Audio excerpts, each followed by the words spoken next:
सम्मानित साथियों, सर्वप्रथम आप सभी को आज रक्षाबंधन के पवित्र पावन पर्व की बधाई देते हुए रक्षाबंधन का पर्व हम क्यों मनाते हैं और इसके पीछे की क्या कहानी है, थोड़ा सा आप सभी का ध्यान इस ओर आकर्षित कर रहा हूं।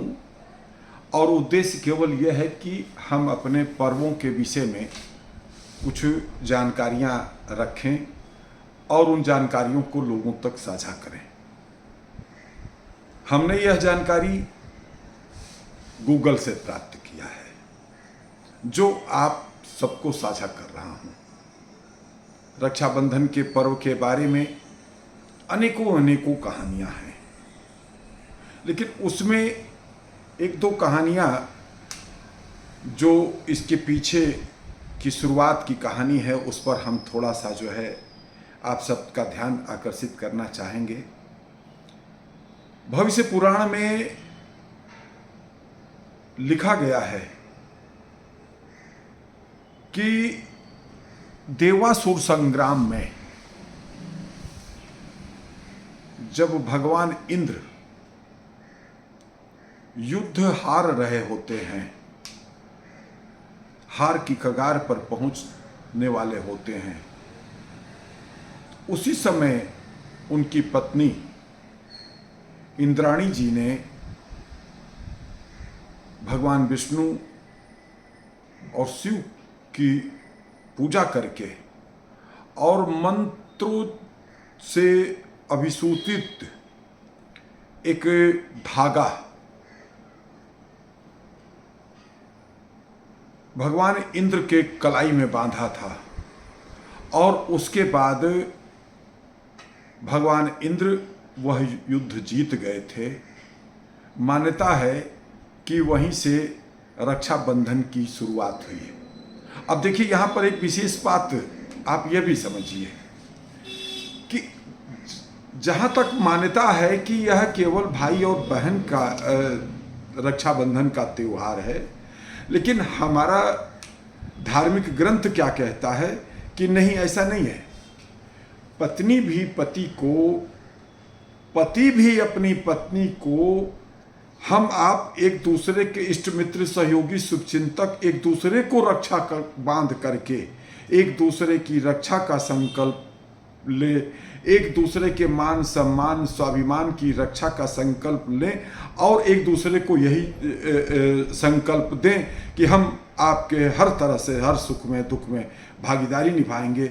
यह रक्षाबंधन यह संबंधों की प्रगाढ़ता का एक पर्व है, जहां हम सब एक दूसरे की रक्षा का, एक दूसरे के सुख दुख में भागीदारी का संकल्प लेते हैं। एक मान्यता यह भी है कि भगवान कृष्ण को एक बार उनकी अंगुली में चोट लग जाती है और रक्त प्रवाहित होने लगता है। तो उस समय द्रौपदी जी ने अपने साड़ी का आंचल फाड़ करके भगवान कृष्ण के अंगुली में वह बांधा था, वह साड़ी का पल्लू जो है, आंचल जो है, बांध करके उनके रक्त प्रवाह को रोका था। और तब भगवान कृष्ण ने द्रौपदी जी को वरदान, रक्षा का वरदान दिया था कि मैं तुम्हें तुम्हारी हर समय रक्षा करूंगा। और याद करिए कि जब दुशासन उनका चिरहरण कर रहा होता है, तो भगवान कृष्ण ने उनका चिर इतना बढ़ा दिया कि वह खींचते खींचते परेशान हो गया, लेकिन उनको जो उद्देश्य था नग्न करने का, वह नहीं कर पाया था। एक मान्यता यह भी है।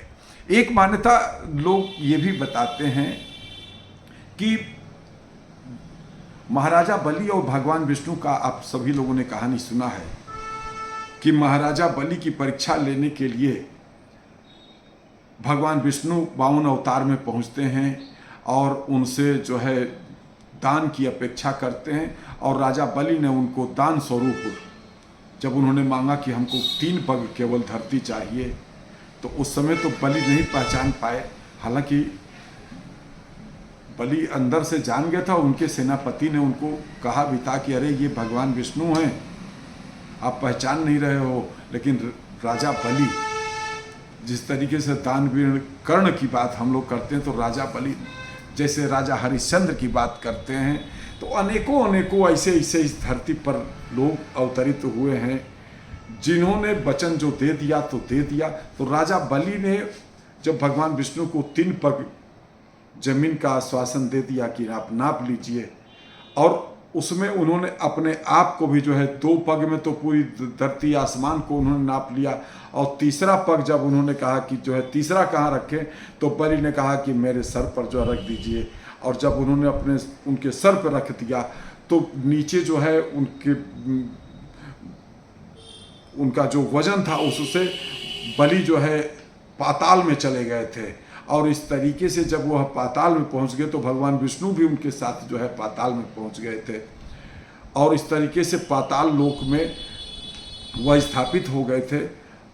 तो राजा बलि ने भी कहा था कि आपने 3 पग ले लिया, अब हमारी जो है अब अभिलाषा है कि आप यहीं पर हमको, पाताल लोक का राजा उनको बना दिया था। भगवान विष्णु ने तीसरा पग उनके सर पर रख करके, और जब वो पाताल में पहुंच गए तो पाताल लोक का उनको राजा बना दिया था। लेकिन भगवान राजा बलि ने जब भगवान विष्णु से कहा कि अब आप यहीं पर आप भी जो है इस राज्य की रक्षा के लिए जो है स्थापित रहेंगे, जस्ट लाइक चौकीदार या सेनापति या सैन्य रक्षक के रूप में। तो भगवान विष्णु की पत्नी लक्ष्मी अपने पति भगवान विष्णु को ढूंढते हुए, उन्होंने तो जो है सामान्य नारी का वेश बना करके ढूंढते ढूंढते पाताल लोक पहुंची। और जब उन्होंने अपने पति को वहां देखा तो उन्होंने राजा बलि को उस समय राखी बांधी, और राखी बांधते समय राजा बलि ने जब उनको मांगने के लिए कुछ कहा, बहन बताओ हम तुम्हें क्या दे सकते हैं, तो भगवान विष्णु को माँ लक्ष्मी ने जो है मांगा था। तो एक ये भी एक कहानी है। इस तरीके से हुमायूं का और कर्णावती का जो है रक्षाबंधन का अनेकों अनेकों इस प्रकार की कहानियां हैं, जिससे यह रक्षाबंधन के पावन पर्व की शुरुआत होती है। लेकिन हाँ, लास्ट बात हम यह बात जो कहना चाहते हैं कि यह केवल और केवल हम लोग, हालांकि इस समय नहीं हम लोग कर पा रहे हैं, हमारे एक मित्र आबिद अली हुआ करते थे, भारतीय आवाम सोसाइटी नाम से उनकी संस्था हुआ करती थी, है भी। संस्थाएं कभी कभी खत्म नहीं होती है, व्यक्ति आते जाते रहते हैं। वो हर साल राष्ट्र रक्षाबंधन का कार्यक्रम करते थे। आरएसएस में भी यह परंपरा है कि संघ में भी लोग एक दूसरे को राखी बांध करके जो है राष्ट्र रक्षा का संकल्प लेते हैं। इसलिए हम यह बात कहना चाहते हैं कि हम आप एक दूसरे को भी राखी बांध सकते हैं। कोई भी किसी को भी जो है रक्षा सूत्र राखी बांध करके एक दूसरे के मान सम्मान स्वाभिमान की रक्षा का संकल्प ले सकता है, वचन दे सकता है। तो रक्षाबंधन की आप सभी को बहुत बहुत बधाई, धन्यवाद। जय मातृभूमि, जय भारत।